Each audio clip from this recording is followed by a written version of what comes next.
Everybody, and welcome. Here's the deal.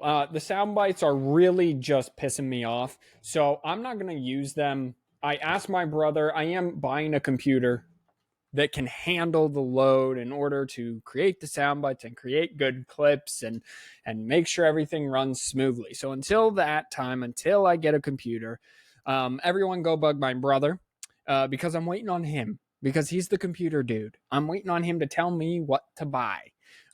Pretty much how it is. So we're just going to be soundbite-less up until that point. It'll go much easier anyway.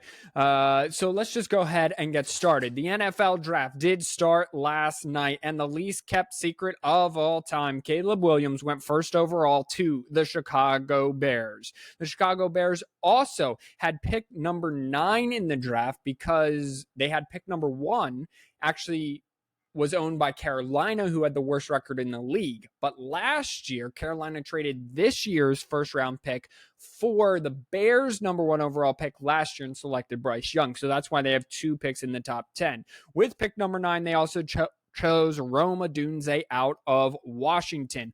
1 pick earlier went Rome Odunze's college quarterback, Michael Penix, in the shock of the first round. People hate this because Kirk Cousins, if you remember, signed a $120 million or $150 million deal in the offseason to be Atlanta's quarterback. The first 2 years of the deal are fully guaranteed money. So you're basically drafting a quarterback in the top 10, and normally when you do that, they play year 1. Well, they're drafting Michael Penix, who's 24 years old because he spent 6 years in college because of injuries and COVID. He then, if he doesn't play for 2 years, he will be 26. I like the pick. I think Michael Penix is actually a better quarterback, prospect-wise, arm talent-wise, reading defenses, delivering NFL caliber throws on time, throwing receiver open, better than Drake May, maybe even better than Jalen Daniels.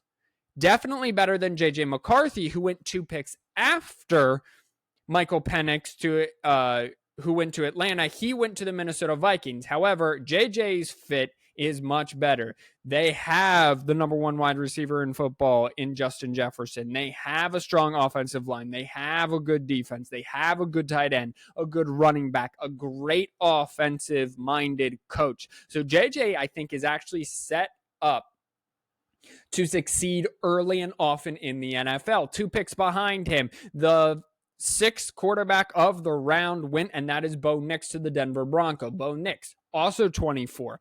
Bo Nix, mature. Bo Nix started as a true freshman at Auburn, beat Oregon in a great game 1, then later transferred to Oregon and almost led them to the college football playoff on multiple occasions. He is a step-in, ready-to-go type starter. He is very accurate. He is what Sean Payton needs in his offense. The first 2 picks, I was right, were quarterbacks. It was Caleb Williams, Jaden Daniels, Drake May, and then it was Marvin Harrison Jr., who is not signing the name, image, and likeness deal with the NFLPA, which means the NFL cannot sell his jersey and make money off of it, and Marvin Harrison only can sell his jersey, but that also means he cannot have the NFL logo anywhere on the jersey. So a little bit of kind of Gen Z marketing. He's already made millions in college marketing himself. I just think that he trusts his team more than the NFLPA. Joe Alt, a big, strong left/right tackle, went to Jim Harbaugh and the Chargers, and famously, Jim Harbaugh asked Joe Alt, who's got it better than us, when they called him on draft night. And then finally, the Super Bowl champions, Kansas City Chiefs traded up with the Buffalo Bills and took the speedster, the guy who set the combine record for a 40-yard dash, Xavier Worthy out of Texas. They've been missing that speedster since Tyreek Hill. They now get another one in Xavier Worthy. Alrighty, let's move on to the NBA playoffs, everybody. So let's take you back to Wednesday. It was game 2 between the Boston Celtics and the Miami Heat. The Miami Heat are without Jimmy Butler, keeping their heads afloat, but there is no quit in them. They hit 23 threes from behind the arc. They shoot 54% from behind the arc. Meanwhile, the Celtics only shot 37 behind the arc. And Tyler Hero led all scores for Miami with 24. They tie the series and steal home court advantage from the Boston Celtics with a 111-101 victory. Later that night as well, the New Orleans Pelicans took on the number 1 seed in the West, the Oklahoma City Thunder. 4 out of 5 starters for the Pelicans scored in double figures, but it was not nearly enough. They get shellacked by 32 points. Shai Gilgeous-Alexander led the way for the Oklahoma City Thunder with 33 points and 5 assists to help the Thunder take a commanding 2-0 series lead as this shifts back to New Orleans. Last night, while the NFL draft was going on, the NBA had a whole bunch of game 3s, and it was a game 3 in Philadelphia. Philly needed a win. After what I felt like they got robbed in game 2, they left no doubt about it in game 3, led by their superstar Joel Embiid, who dropped 50 points and 8 rebounds. Tyrese Maxey added 25 points and 7 assists. And they needed all of that as they overcame Jalen Brunson's 39 points to help the 76ers maintain home court advantage by winning 125-114 in game 3. New York still leads that game 2-1, but it is now a series down 3-0. That's no good. Alrighty, and then in the series against the 4-5 matchup, the Cleveland Cavaliers won both games at home, and this was the first game in Orlando in quite some time. Well, Orlando came out firing. They got 31 points from their star second-year player, Pablo Banchero. They got 24 additional points from Jalen Suggs, and they routed the Cleveland Cavaliers by 38. 121-283 to maintain home court advantage. Exactly. If you win every single game, the higher seed is going to win, but you don't want to let the road team steal a game on you. That Cleveland leads that series 2-1. And then finally, the world champion, NBA champion Denver Nuggets traveled to Los Angeles, and it was more of the same. They had won 10 straight games against the Los Angeles Lakers, and you can make it 11. Aaron Gordon had 29. Nikola Jokic had 24. Michael Porter Jr. had 20. Jamal Murray had 22. The only starter that didn't score in double figures was Kadavius Caldwell-Pope. LeBron James had 26 points. Anthony Davis had 33, but it was just too much for the Lakers as D'Angelo Russell for the Lakers scored 0 points in 24 minutes. The Denver Nuggets take a commanding 3-0 lead with a 112-105 victory. Coming at you tonight, right now at 6:53 on the 26th of April. That is Friday.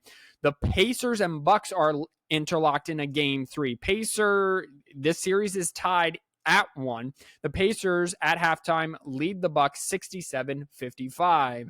Later tonight at 8 p.m. on ESPN, Game 3 between the Clippers and Mavericks. That series is deadlocked even at 1. And then finally the 10:30 game on ESPN that I will be way asleep for. Minnesota leads the series 2-0, but the Phoenix Suns are at home again, trying to maintain home court advantage any way possible. Tonight, Kevin Durant looks to get back on track. Alrighty, let's switch over to the chase for the Lord's Stanley Cup. And I'm opening all of these tabs, so please bear with me. Comment question of the day, everybody. What was everyone's favorite I just opened the wrong. Dang it. What was everyone's favorite part of their week? Today is Friday, so what was everyone's favorite part of their week? Let me know. Comment down below. Also, comment down below. So let me know. It's a two-sided comment question. Also, in the tell Simeon to hurry up and get me a computer, lights, and all of that. So tell Simeon to hurry up. What was your favorite part of the week? And say hurry up. Okay? All right. Great. Let's go back to Wednesday night. It was game 3 between the Boston Bruins and the Toronto Maple Leafs in this heated rivalry. The Maple Leafs really haven't had much success in the playoffs of late. Their only playoff win in the last 30 years came last year. They won 1 and then were done. This year, they stole home court advantage from Boston in game 2. However, Boston stole it right back in game 3. They got 2 goals from Brad Marchand in the third period. They scored 3 of their 4 goals in the third period, and they now lead the series 2-1, stealing home court advantage back from the Toronto Maple Leafs, who stole it in game 2. Also on Wednesday was game 2 between the Vegas Golden Knights and the Dallas Stars. Jonathan Marchessault got things started in the first period, responding to Jason Robertson's power play goal. That knotted things at 1, and then Jack Eichel hit a empty net in the third period to give the Vegas Golden Knights insurance as they go on to win 3-1 as they take a 2-0 series lead over the number 1 seeded Dallas Stars. Remember, Vegas started hot, fizzed, came back, and then was up and down a little bit. They now have a 2-0 lead. They won both games on the road, seizing home court advantage from the Dallas Stars completely.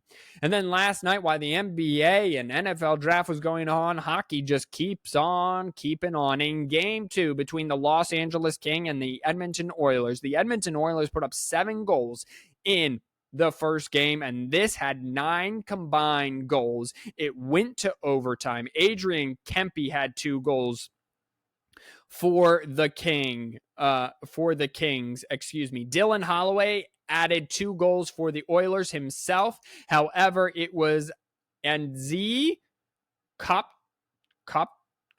I don't even know. The Kings won in overtime to even the series at 4-5. Okay. You don't come here for the names. You come here for, I don't even know why. Honestly, I don't know why anyone watched the last video. That was just unwatchable. Let's go to game 3 between the Florida Panthers, the number 1 seed Florida Panthers, and the Tampa Bay Lightning. I think actually Florida's number 2 here. It was game 3 in Tampa. Tampa's looking to maintain that home court advantage. They're down 2-0. And Matthew Tkachuk made sure it would stay that way, except now it's 3-0 in favor of Florida. Matthew Tkachuk added a goal in the third period to make the score 5-3. Brandon Montour added a goal in the second period. Matthew Tkachuk also had a first period goal. Florida Panthers now push the Tampa Bay Lightning to the brink of elimination, leading that series 3-0. In game 3 between the Carolina Hurricane and the New York Islanders, I don't even know why the Islanders showed up. The Islanders have blew a lead in game 1, blew a lead in game 2, and then never had a lead in game 3. Brent Burns got things started in the first period, followed by Dmitry Orlov and Sebastian Aho. I'm going to say Sebastian Aho. He put the cherry on the cake, on top of the cake. That's not the same, but it is what it is.